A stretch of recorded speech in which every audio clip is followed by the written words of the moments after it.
Hi, Matt. Hi, Matt. Hi. Hey there, you like the sirens I brought you today? Sirens? In the background. No. You don't like the sirens? I Or can't you hear don't them. I can't hear Well, them. they've gone now. Oh. I'm going to have to make them come back again. So, Liam, who comes on here quite a lot, he's on a flight path. His whole career is recording stuff, and he's on a flight path. Can you hear us, by the way, live stream? Say hello if you can hear us. That does seem like not the best planning. Alice, hello. Hello, hello. Do you live on a flight path? No, thankfully. You live in Southend. I do, yes. Okay, we'll talk about Southend in a little bit. Can you hear the sea from where I am? Because you're an Essexy person. Yeah. Give me a purple burglar alarm, because I do like to do that sound check once people can hear us. Purple burglar alarm. What do you use? What's your vocal warm-up? Because obviously there's the famous Ron Burgundy, Unique New York. I think I just do the alphabet. I think I'm really boring. Really? Just go A, B, C? Yeah, it's just the ABCs. Here's mine, genuinely, on radio. Because if you don't like talk, so I drive an hour into the radio show, and then I'm not talking to anyone, I'm listening. Obviously, occasionally belting out Christina Perri 1,000 years. Obviously. So, but I'll get into the studio, and then it's like you say hello to people, but then you go and you do your prep. So you've not spoken to anyone for 2.5 hours, and I do the I can't stop this feeling deep inside of me.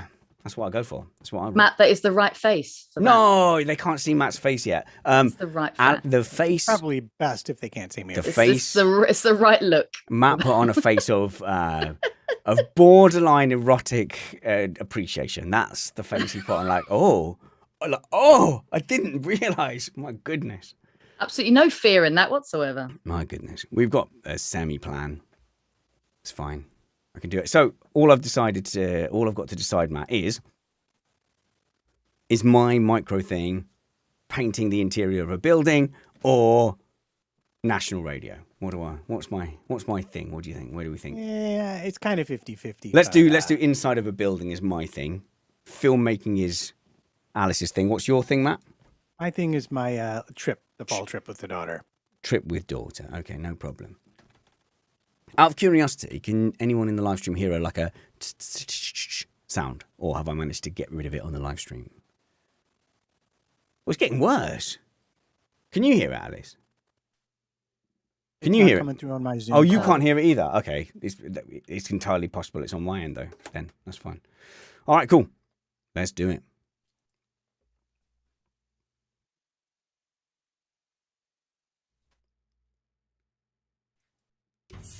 Welcome to Doomscrolling.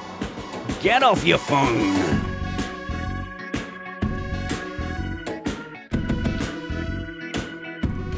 Welcome to Doomscrolling. I'm your host, Richard Spanners Ready. This is a confessional where we share what has kept us glued to our phones in a state of inescapable curiosity and anger, but it's also a chance to catch up with my podcast and radio friends and find out what's been happening in their world too. As always, I'm joined by Matt Trumpets. How's it going, Matt? It's going pretty well. You say that every time, and I have to gauge from your tone whether you mean that or not, and that was quite a tired, it's going pretty well. So I'm like, oh, what's up, man? Well, if you really want to know, if we're going to go there, I was up early because his wife had a minor surgery today. Aware. I was aware, and I've heard your kind of trip, and it's always very difficult when somebody else is going through that, someone you love, and you're just sat in the waiting room, essentially being dead weight and researching F1 statistics. Yeah, researching F1 statistics and looking up information about slip angles on the internet. That's mostly what I did for the however many hours it was before I was required in my chauffeur capacity again. Firstly, most importantly, when she came out, did you share the information you had learned about slip angles? I did, and she was so entirely Thrilled. not appreciative. Thrilled. How is she feeling? How is Mrs. Trumpet? I believe asleep on the couch is where she is now. She was pretty tired. And, as she got farther away from the surgery, we got her first little pain medication on board, and she's under a blanket, wool socks on, having a nap. Oh, so I don't have to feel bad because she's literally asleep. I'm not taking you away from her. Nope. Oh, brilliant. The timing worked out perfectly, but it made the very part right before the show a bit busy for me. Fair enough. We've also got film producer, improv artist, and radio extraordinaire Alice Ryan joining us in the shed. Hello, Alice. Good evening. Good evening. We've missed you. I've missed you guys too. Yeah, I'm glad you're back here because you helped me so much with my daughter's launch into improv, and also when I first started doing radio, you are our roving travel reporter. I was indeed. And I got in trouble because, why are you speaking to the travel person for 20 minutes? Well, because she's literally a brilliant improv artist, and I just don't want to get off air with her.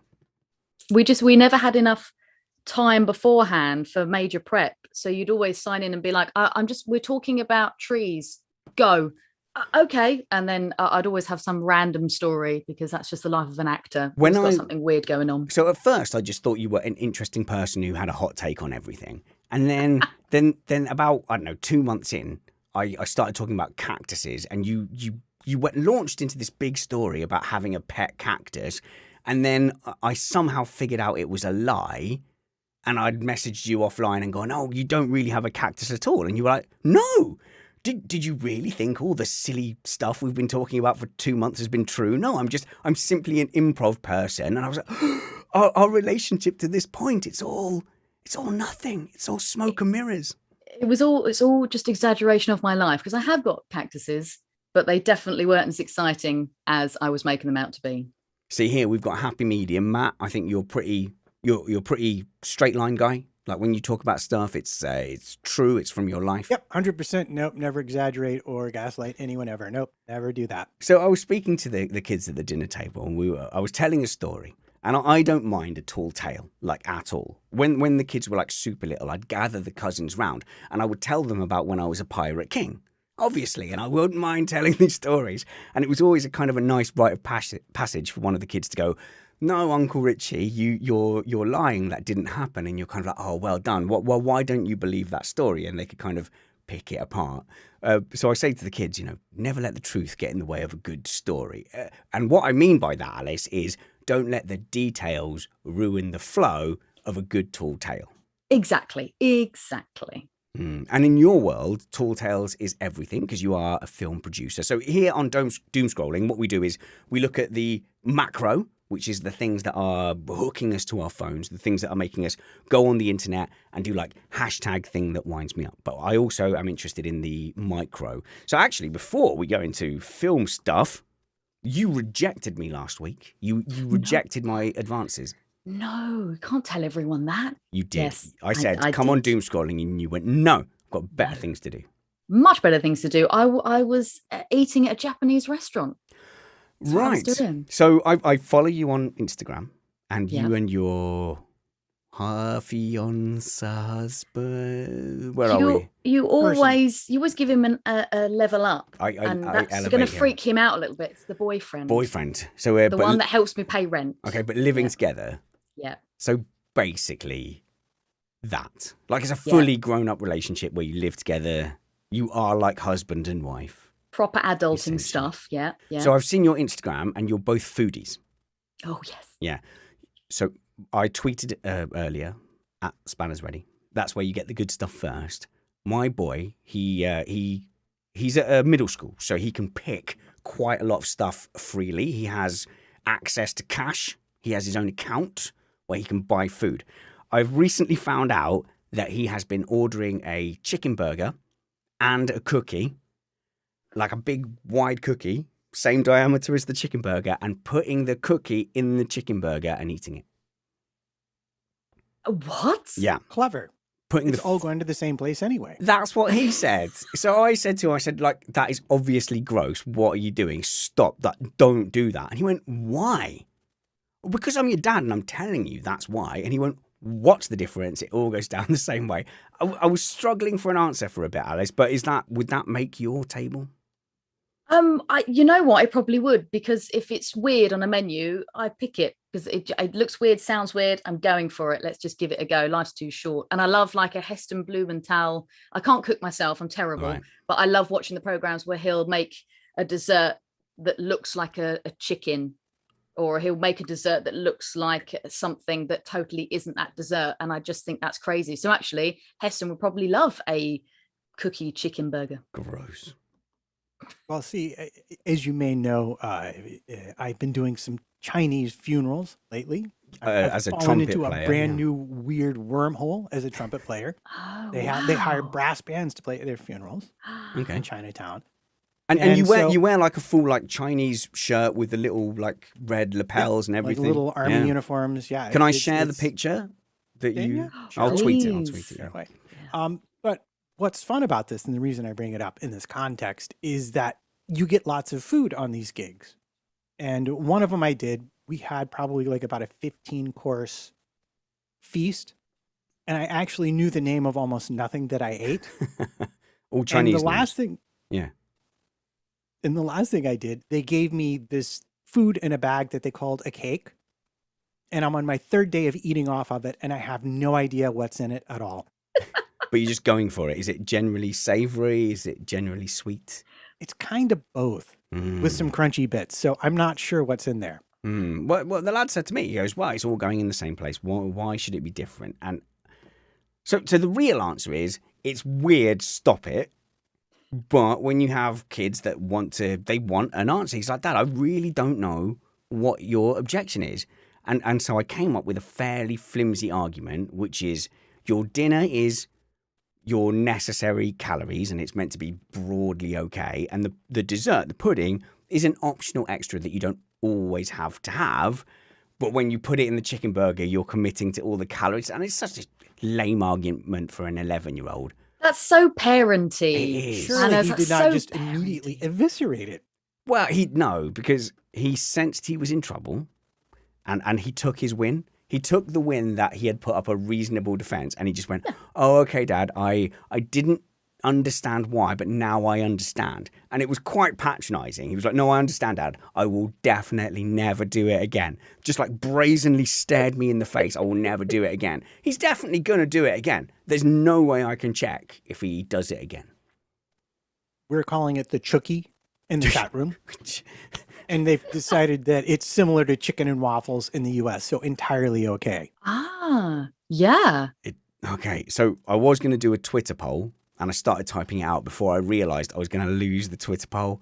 So I even lied to him. I said, I can't find the right wording for the poll, so I'm not going to do it. I knew I was going to lose. But I see pictures on your Instagram, Alice. Like you seem like you are treated to quite the chef experience by your boyfriend.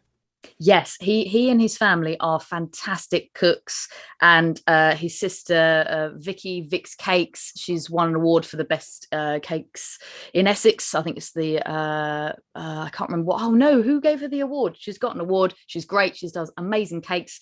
You name it, she's put it in fondant and slapped it on a cake, and it looks absolutely incredible. And I just can't. So unfortunately, my other half will be working quite late and I'm still sort of working from home. So he'll come home to whatever I've attempted to microwave most weekdays. So at the weekends, I'm sort of like, if you want a decent meal, you may as well just do it yourself. Oh man, that's like our kids. Like they'll come home from school and like we both work in the shed. So we swap whoever's working in the shed and they'll be like, is it a mummy dinner or a daddy dinner? I'm like, oh, it's a daddy dinner. And you can see their faces. Oh, like their face goes down, and then I go, "No, it's okay. Mum put like a hot pot on.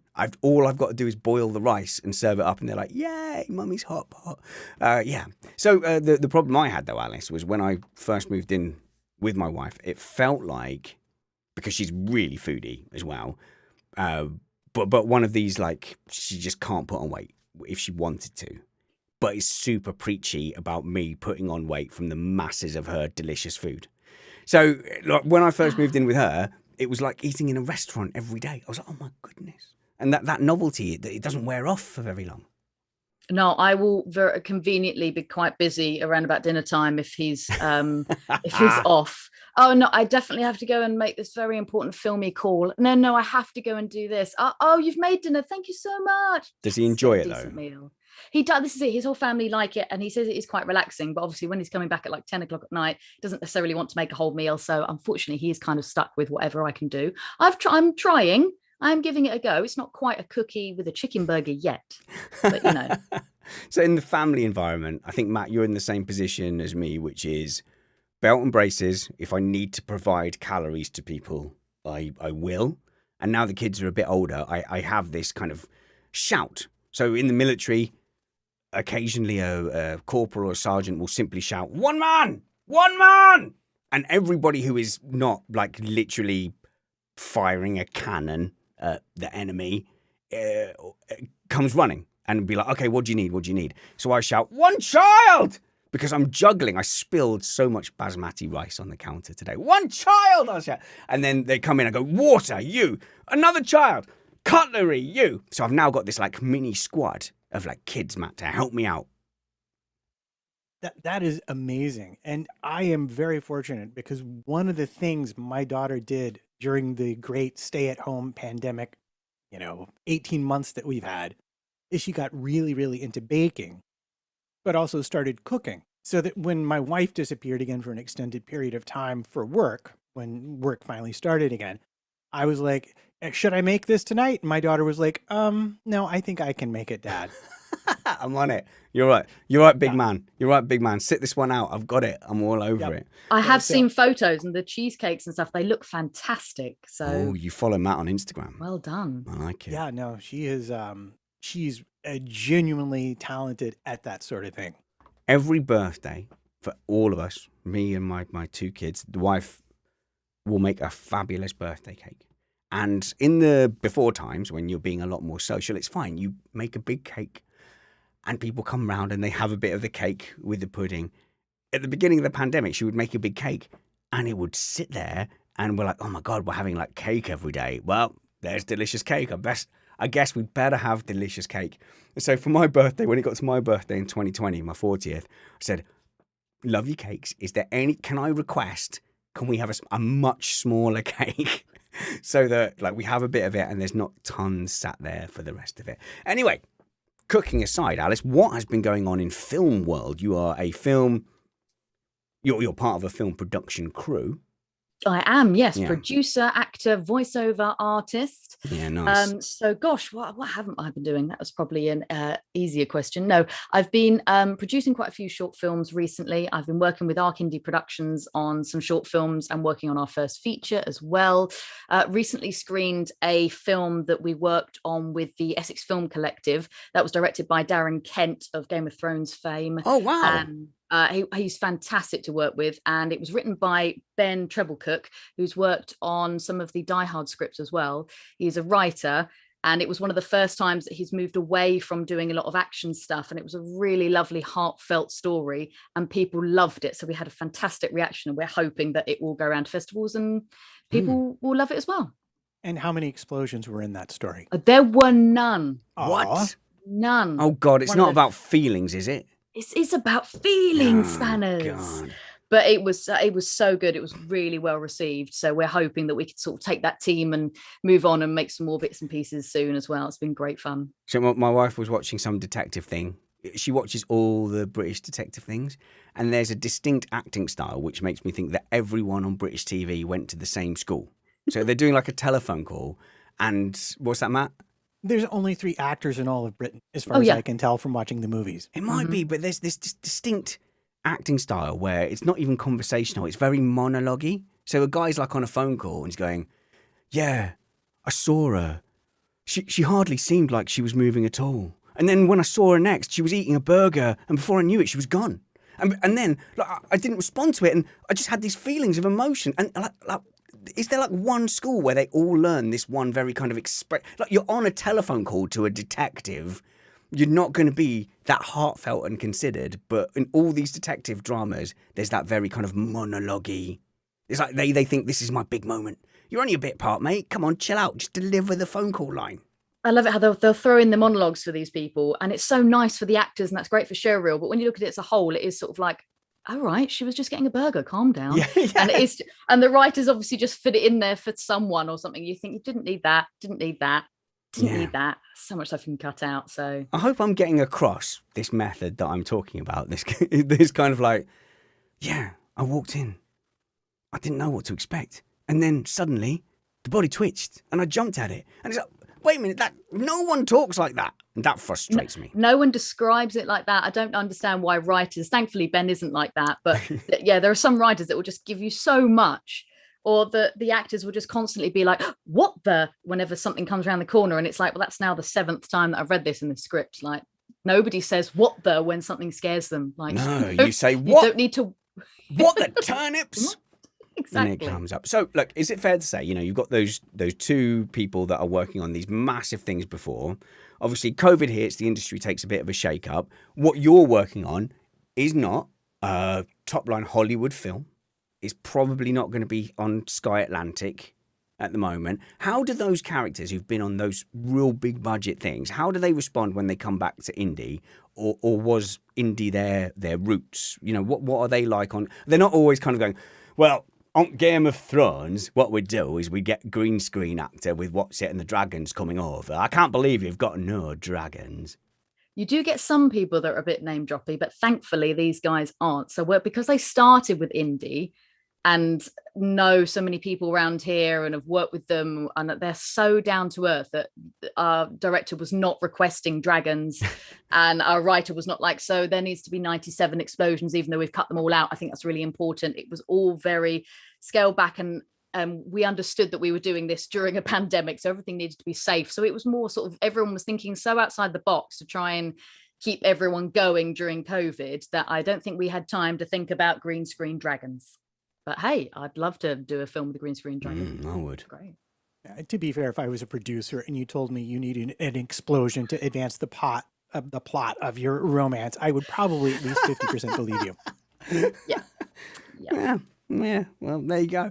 Speaking of filming things in the pandemic, though, Alice, you must share some frustration. I understand that people needed to make films and that there was social distancing and restrictions.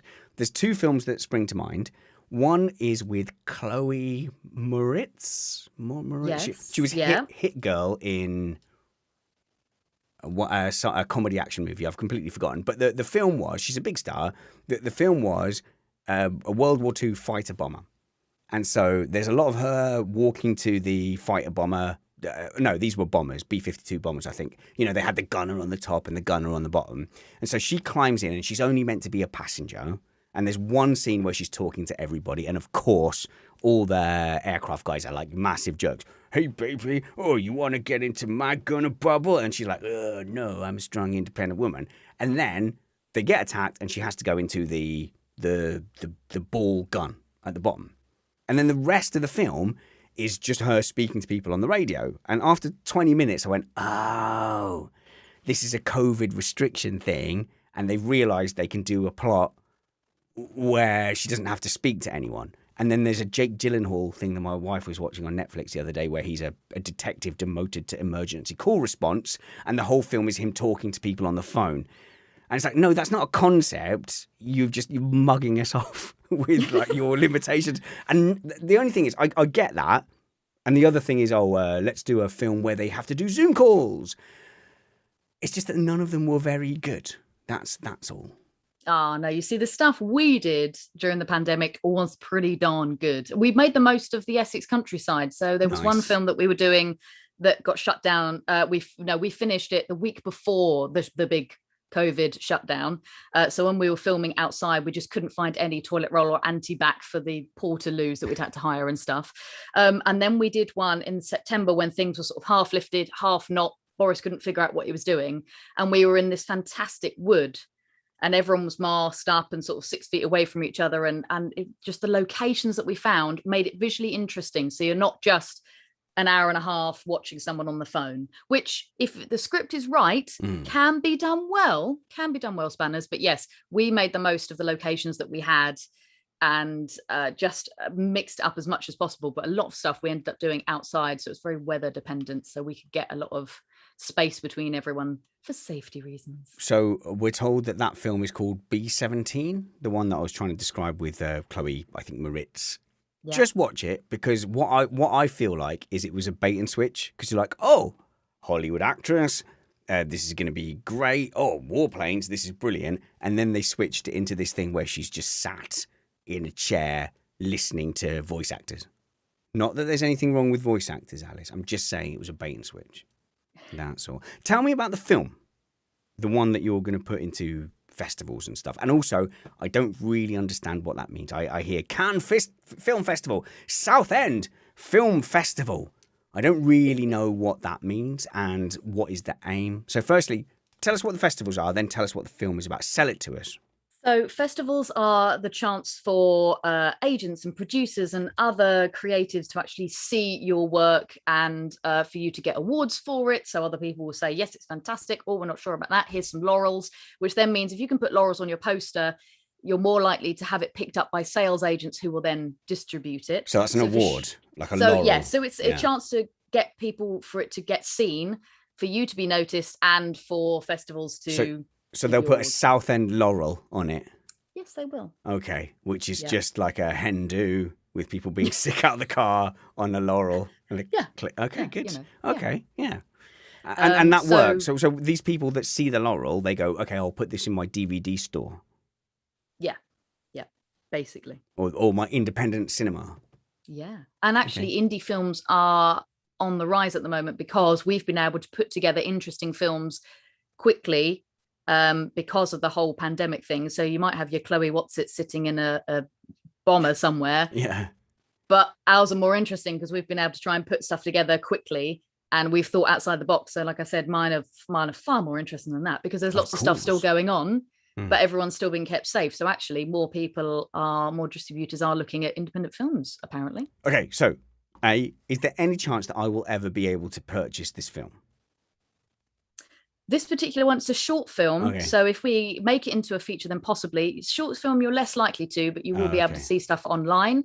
Arc Indie Productions, we've got a series of short horror films that we've done, and one of them we're hoping to try and release it, especially on Halloween, for everyone to see for a limited time before it goes off to festivals. Is this the lady in the bathtub that looks sad? No, you see, that was the first one we did. And that's going to be shown at the Southend-on-Sea Horror on Sea Film Festival in January. This is Room 301, exclusively on Halloween. So keep an eye out. Okay, good. What's the plot? A lady goes to work in a hotel, and that's all I can tell you.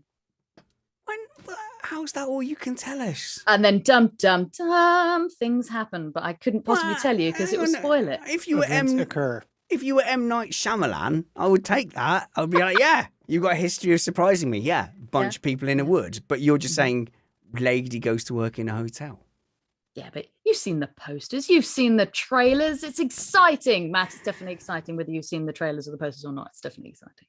Did you ever think of, and I'm sure someone must have actually done this, doing something like that? Now, I won't take the one that you've done because it's an actual horror film, but a setup like that, person goes to work and filming every everyday occurrence like it was a disaster about to happen in a horror film. And then it's nothing. It's just like normal work. There must be a film like that somewhere. I like that. I tell you what the equivalent in the UK is the TV hospital drama called Casualty. And it was a hospital drama, but every single episode would start with some extras or some random jobbing actors that we'd never heard of, and they'd be like, hey Cyril, we've got to clear drains up there. And they're like, oh, the ladder doesn't reach, Jimbo. Oh, don't worry, put bricks under ladders, everything will be fine. And then there's like dramatic music, and you see the bricks wobbling, they fall down, and poor old Derek breaks his leg. Oh no, I've broken me leg. And then the ambulance comes, and that's the plot of the story. No, there's a spike that's gone through me somehow, because it's the north and there's spikes everywhere. My idea would be basically you get to the wobbly bricks, and then he just fixes the gutter and comes down, and then you go into the next thing. Yeah, but you film it like it's going to fall with all the dramatic music and stuff. I like that. I like that a lot. So let's go to you, Matt. What's going on in your micro world? What's in your teeny tiny inconsequential world? Well, since we have moved into the realm of feeling, our guest. Feelings. I'm going to tell you about one of our family traditions is to go upstate and pick apples, and we always eat at the same brewery, and then we come home, and my daughter This is her last year in high school. So we took our very last trip of this sort that we're probably going to be able to take for quite a while, since you will be is presumably in school next year in college and not able to go with us. And it was everything you would expect. We went to our apple picking place, which is just, it was like a rough farm. Not many people knew about it. And they had closed. So we didn't even really get to pick apples there. We just took our Aw. photo in front of the lake and the barn and we moved on. So, And hang then on, we went to a field and took a picture. it's an apple orchard and it's quite picturesque. But we'd been going there since she was like a year old. So it's a long-standing tradition. And then we go and we buy our other stuff at the farm stand and we go to eat and we eat outside. And the thing is, we were just afflicted by yellow jackets or wasps, as you like to call them over there. But just because of the nature of being outside and eating food and drinking beer and such, like, and my daughter has a particular fear of them. Mm-hmm. Alice, when a wasp attacks your picnic or your pub dinner, what is your go-to? What's your tactic? Freeze. So everyone else is running away screaming, and I'm the one there frantically clutching hold of my Malibu and Diet Coke, going, just if you just ignore it, it'll go away. It'll go away. And then everyone else has already left me for the next pub, and I'm still sitting there going, it'll go away. That's how they win. So your approach is weak, and that's how we get a wasp. But no, Matt, I'm calling it for what it is. That is weak. That is complicit. Alice is a wasp sympathizer. She allows and exacerbates the problem. Yeah. I mean, this is beyond. So what I did in this situation was I grabbed my mask off the table, Yeah, and smacked one of them right out of the air onto the ground. Whoa! What, like Neo in Matrix? Like literally mask, whoop, on the ground. I crushed it. And then to teach the others a lesson, I mounted its head on a toothpick and left it on a No, table. you didn't mount the wasp's head on a toothpick. You lie. Never let the truth get in the way of a good story. Let's let that stand. So my method is, Alice, you are correct in one way. People do run and scream and go, "Oh my goodness, wasp!" And then they'll end up waving their hands, and that aggravates the wasp even more. Don't do that. But that's how humans alert other humans to the wasp problem. I have become quite the connoisseur in cup wasp mechanics. So I'm quite good at getting a cup and then putting it over the wasp, and let it linger on a plate, then put the cup over it, and then it's just there in the cup. And getting angrier and angrier and angrier. Okay, so you're making the wasp's problems my problems. It being angry in a sealed ceramic dome is not my problem. Okay. But it will be the problem of the server who has to clear that when you're done eating. Am I that person? No. I'm trying to solve one problem at a time. I'm trying to take my oar and hit the nearest crocodile to the canoe. All right? I'm trying to hit the crocodile that's actually going to come and bite my boat. Okay, so when I was on the radio with my gardening show, someone asks about the wasp problem, and I relayed to them my technique of putting a wasp underneath a cup. So if I'm outside, I'm the clearer, so it's okay. If I'm in my garden, I will put a cup on the wasp. Now, I have had a multiple wasp situation.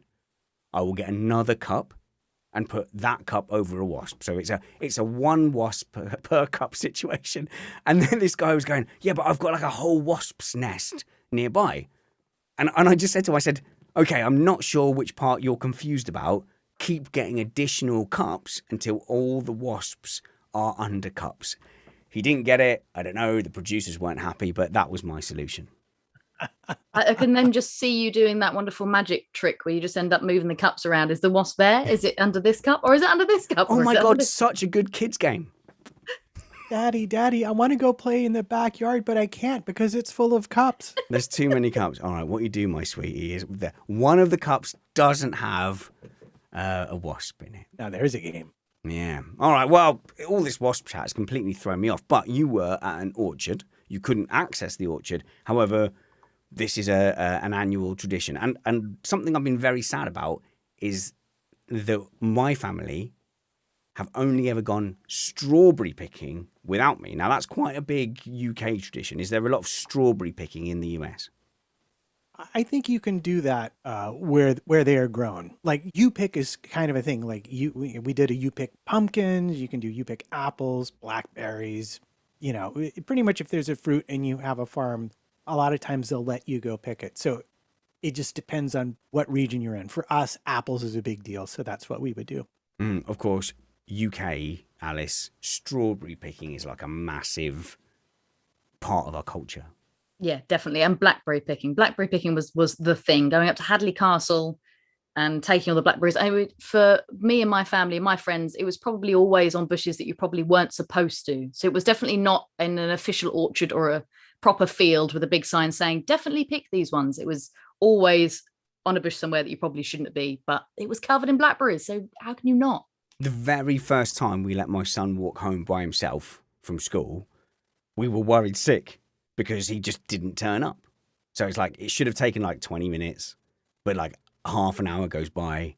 So we're messaging him, but he's not responding. So you go into full panic mode. You go, right, I'm going to have to phone someone and tell them about my specific set of skills that for me in the military involved like spannering things that you couldn't quite get a full sixth turn. So you'd have to flip the spanner over and then do a little half turn, then flip the spanner over again. Not very intimidating. Turns out the reason he was late was that he, on his walk home, had discovered a batch of berries, all different bushes, and wanted to see which berries tasted nice and which ones didn't. Luckily, I'm on a gardening show, so I asked my expert gardener, is it okay for my son to pick random berries on the way home? The answer was a definitive no, that is definitely dangerous and he could die. And then I relayed that to my son. He's like, oh, okay. Well, at least it wasn't mushrooms. Yeah. No, we yeah. we had random mushrooms growing in our garden. We didn't eat them though. We didn't eat them. So we've had a lovely chat. It's been 33 minutes in talking about the micro, but I do really want to end up focusing. Maybe we should start on the bad thing. Maybe we should start on the things that are making us doom scroll. So I'm not going to do one this week because mine are fairly similar to recent weeks, which is, the country I've been in forever and love seems to be going quite badly, and the reason for it seems pretty obvious. So I'm not going to talk about that, Alice, because I try to portray the fact that I have no strong political opinions one way or the other. Fair enough. You could have one of mine if you want. Oh, go on then. I'll steal an opinion of yours.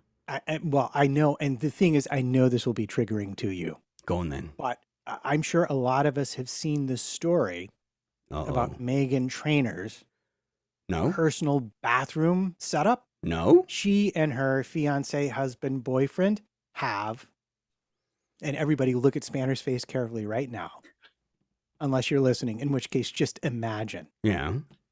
Side-by-side toilets that they use at the same time. Oh! No! Oh, God, I'm just checking I'm not clipping on the audio there. Oh, jeez, no. Alice? Alice? No, that you've summed it up in one horrific howl there, Spanners. Such a hard no from everyone I've ever talked to. Where did this idea come from? No. Okay. I don't even know. I'm a woman. I don't even go to the toilet. We don't. No, we just of course, don't. yeah. We don't.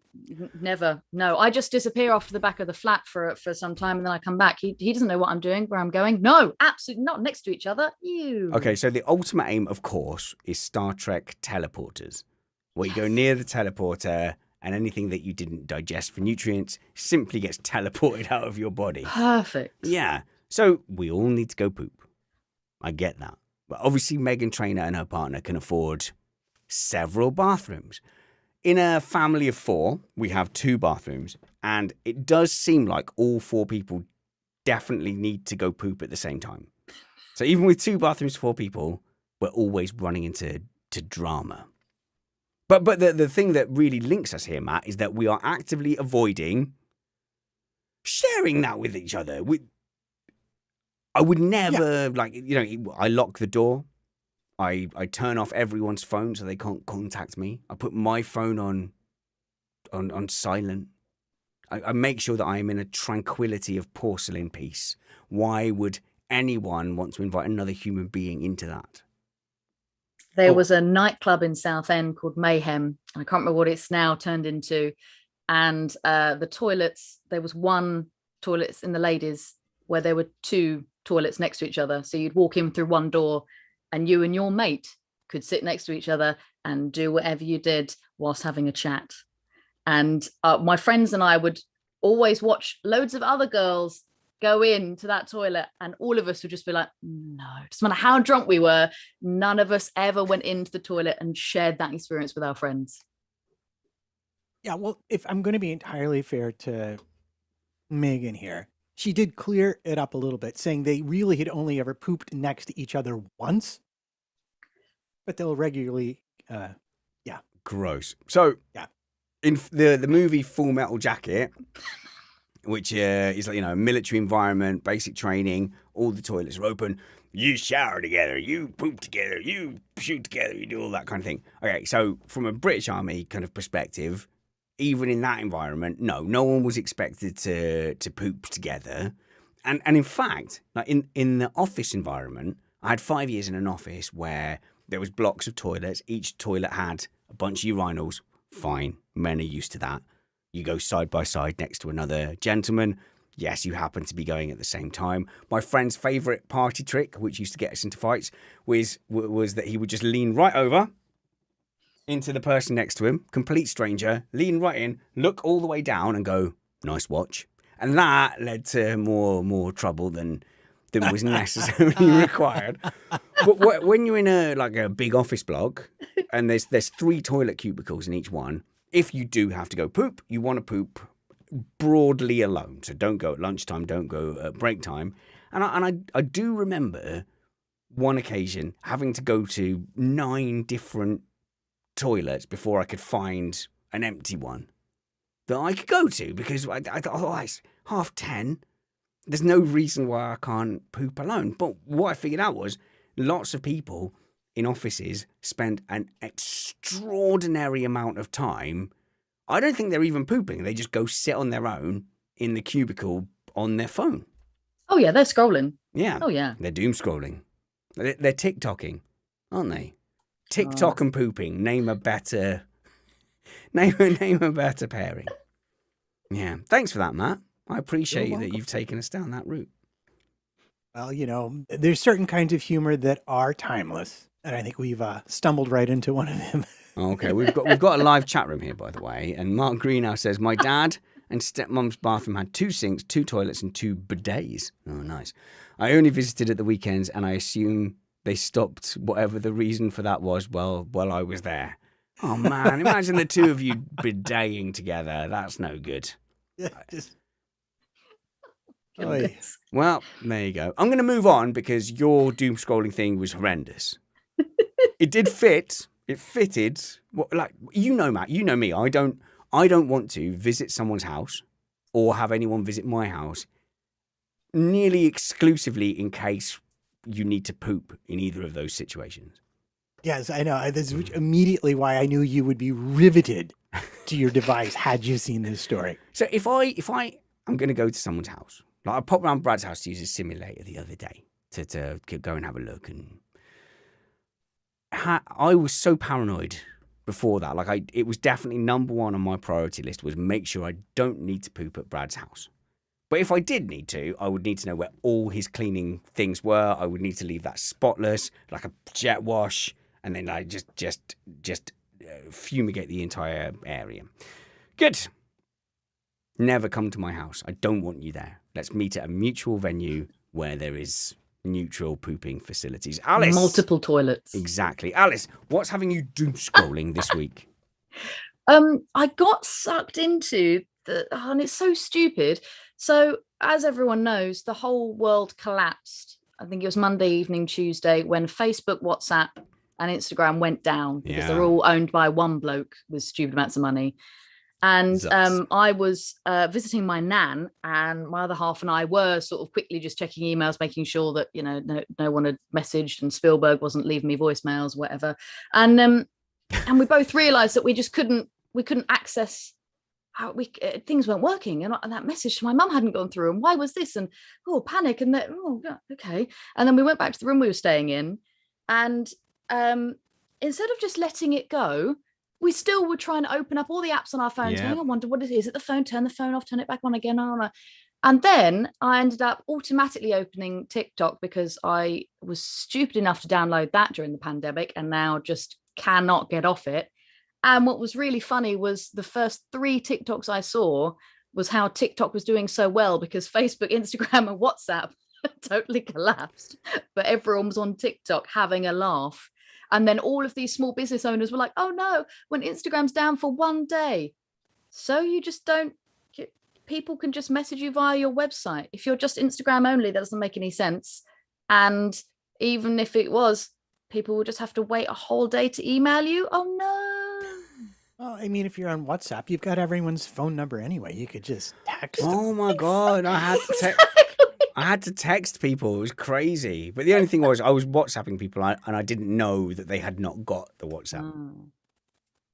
And it was on Twitter, I think, a great opportunity for brands to come out and say some very, very witty things as well.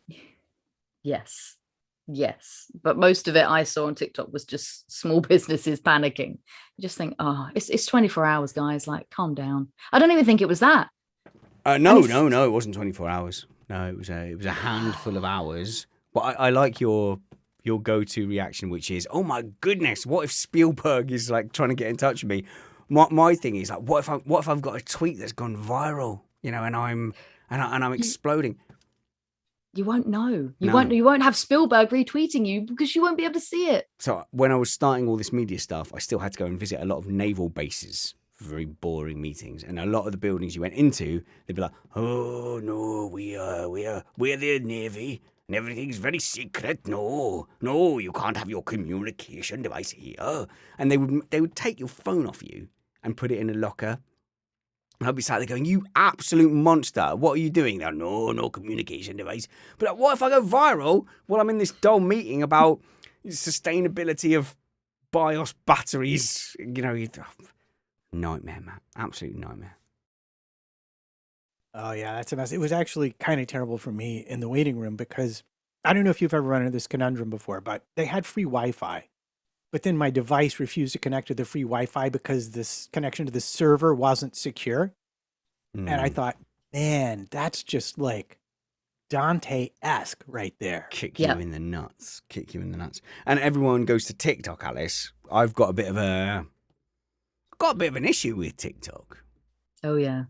Did you not go viral? Is that why you don't like it? I've got a couple of TikTok accounts, which I'm slowly but surely I'm learning how to do them. It's part of my business strategy. It's all part of the social media stuff.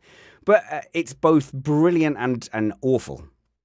So the fact that it learns like what you want to see is amazing and illuminating. It shines a mirror onto you. And more than once, I've deleted the app because, it's predictive.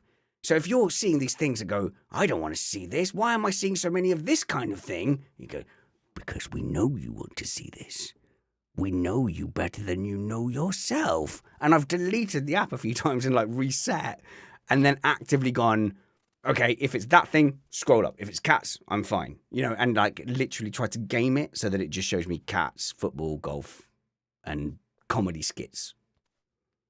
Yeah, you absolutely have to, because I think for a time I was getting loads of like parenting advice things and they're getting a little bit interesting, and then after a while I was like, I don't have children. Why is my whole TikTok just telling me how to look after kids that I don't have? You're a woman of breeding age. Sure. Exactly. Yes. And then also my friends would send me TikToks. So then I would open up the TikTok via Facebook Messenger or something, and theirs would happen to be about kids because it would be funny and relate to their kids, and I wasn't that hilarious. And so I think somehow my phone would then be like, oh, well, you looked at one. Yeah. So therefore, this is what you must want now. Yeah. So I have had to try and bring it back to interesting filmy things or makeup, or because it was just everything about babies. So the recent thing is that I went for a round of golf with Summers, Matt. And then from then, that sort of re-sparked my interest in golf. So I would linger on a TikTok that had golf.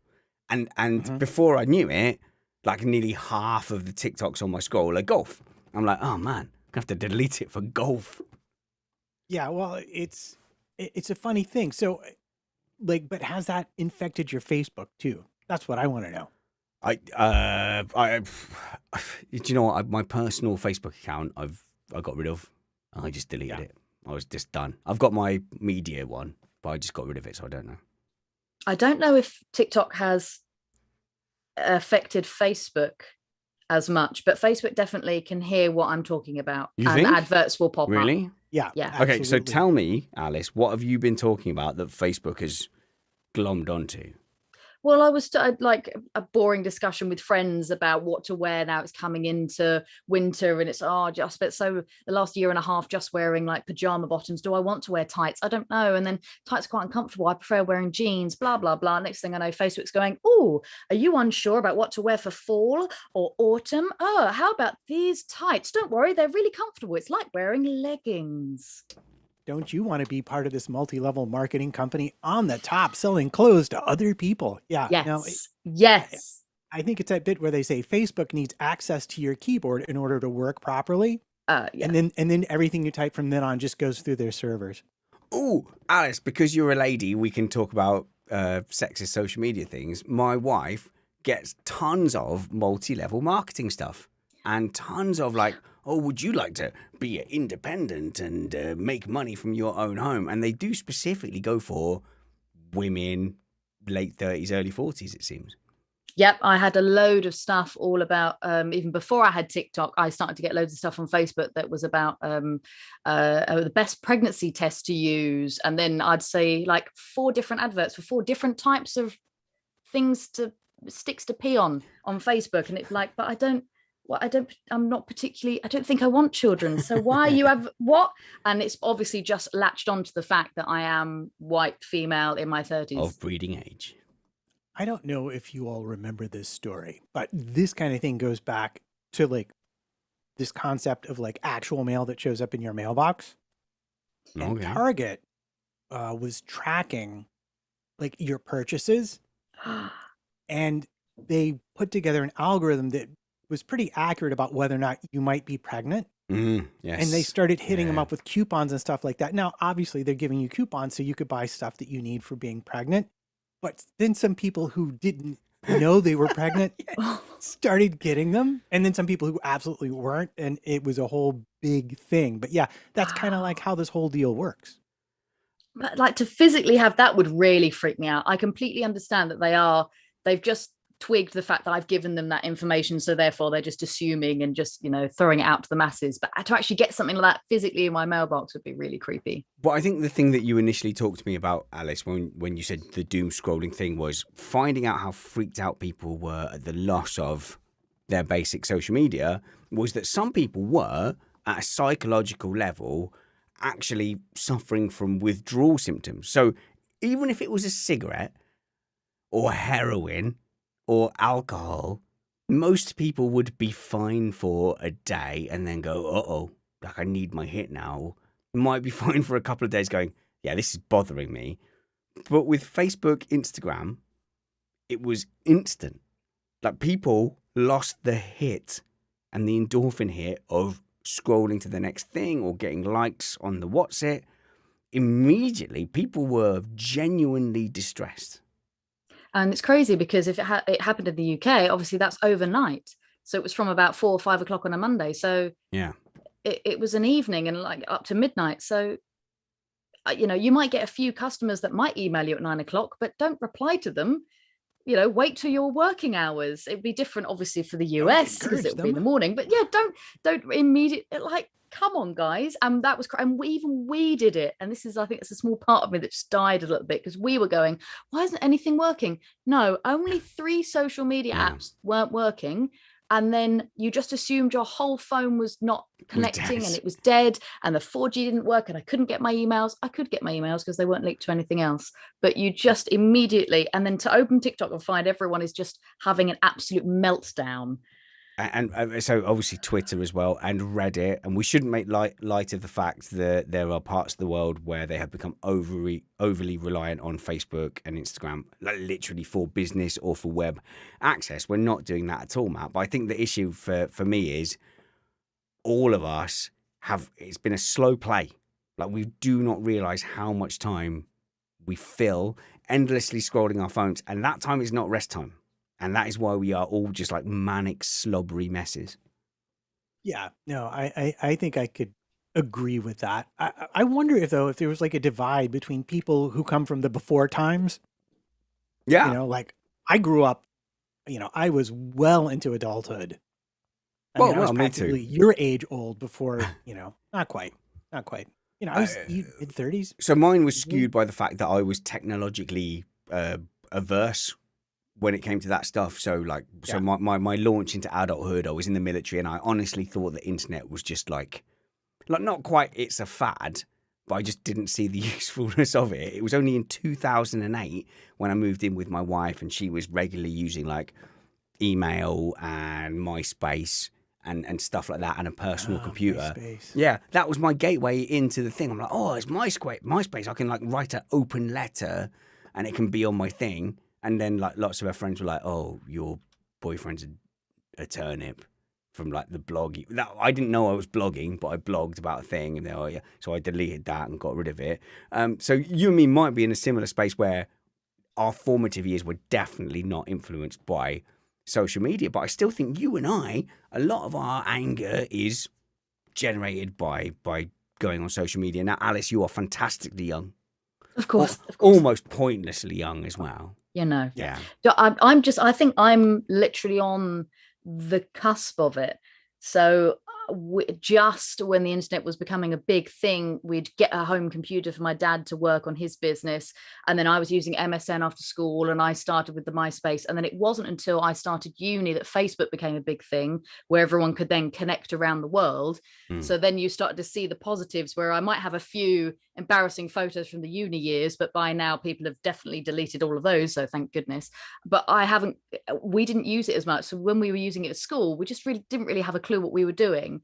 And then now everything's moving so quickly, I can't keep up with it, and I'm having to constantly go on different courses for the social marketing stuff that I have to do, because like literally one emoji means one thing on Tuesday, or by Wednesday you have to use a totally different one, and it's like, why? And I want to know why, as a I think I'm technically a millennial, but there aren't any reasons. It just someone magically said in the universe, don't use that emoji, use this emoji, and that's what it is now. And I think the rate of change is something where you will be somewhat equipped, I'll be less equipped, and Matt will be almost entirely unequipped for the rate. He spent a lot of his life without that rate of change. Guys, we've gone 54 minutes.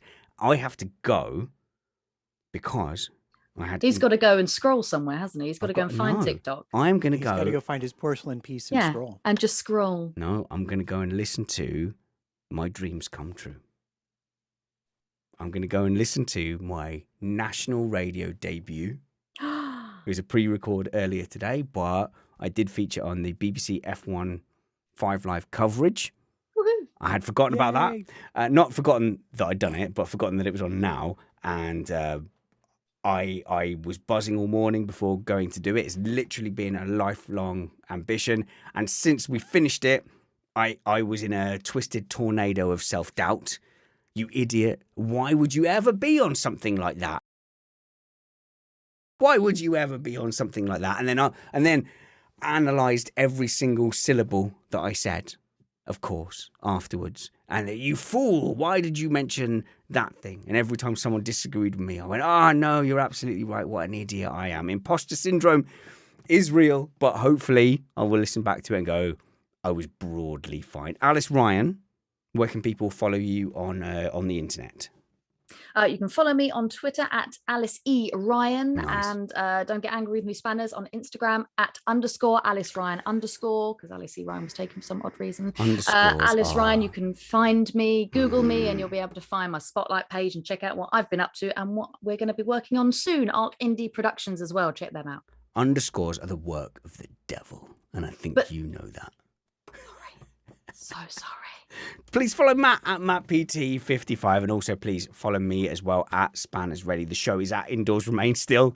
Matt was correct last week. I had not got around to changing it. Until next week, please stay off your phone. Don't do it. You know you can't. Continue doom scrolling.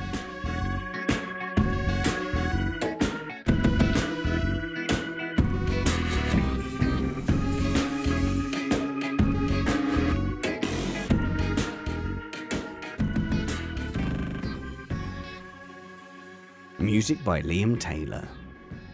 Search for him by searching for Liam Taylor, I live in a shed and wear flip-flops. The results Or will just come look at the up. show notes. Oh, They're in the possible. show notes. There's show notes here for this one? Well, now you've promised you Show have to notes provide for them. everyone. Oh my okay, God. okay. You mean I've been doing this for all these episodes and you've been... I've got to go. I've got You're to gonna go. have I've to got to talk listen. later. I'm going to listen to. I love the sound of my own We're voice. gonna have a Bye. talk later, young man. Bye. Okay, so I'm going to end the stream now. Goodbye, stream. So Bye, by the way, stream. none of that was a lie. I literally didn't realize I was going to be on radio now. So